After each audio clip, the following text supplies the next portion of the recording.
What Primer is trying to do is we believe that the current education system is not serving kids super well, and specifically that it's underestimating what they're capable of. And when we looked at, and when you look at all the other companies that are tackling sort of education online or whatever you want to call it, ed tech, whatever those industries are, most of them are effectively porting the school experience, like classroom experience, onto Zoom or onto some other format. And really the goal is to sort of like achieve the same outcomes in a classroom, but online, decrease the marginal costs, democratize access to it because it's on the internet, which is like fine. And I think it's working for a lot of companies, and it's probably a net positive for society. And so there's no negativity towards that. But what we're interested in actually is what are the building blocks going to look like of building an entirely new type of learning and education experience on the internet? And in some ways, like, what does it look like to build the first like internet native education company?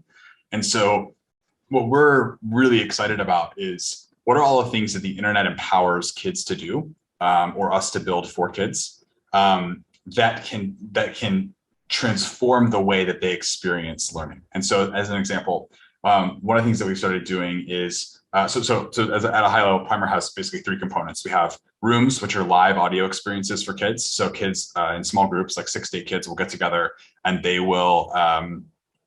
might like solve a puzzle together. They might plan a business together. They might do a business simulation. They might do a debate together.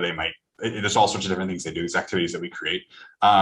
And then there's clubs, which are sort of evergreen content. So kids can participate in these communities that are sort of evergreen, almost kind of like this actually, but for specific interests. And so if you're into cooking, or if you're into chess, or if you're into coding, or whatever you might be into. And then there's pursuits, which are long form content experiences where kids work together in a team to do really deep work. And so those are like 6-week plus long experiences where kids really go deep with each other, and like they have like an output and something they're trying to do together. And so they might be trying to write a book, or trying to learn about space, or whatever the thing might be. And the thing that we're doing that I think is unique and that we're really excited about is after we built these sort of primitives, we're now trying to figure out, is there a way to basically turn these tools over to the kids? Because what we're really excited about is how do we actually help them co-create the experiences that they want to create.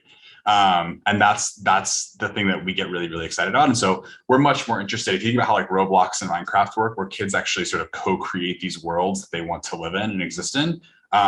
We actually view Primer as it's not a video game, but it's more similar to that in terms of mechanics, where kids are actually able to create these experiences themselves, or co-create them, or sort of operate within the physics that we've created, but still have a lot of agency. And so that's what we're really excited about.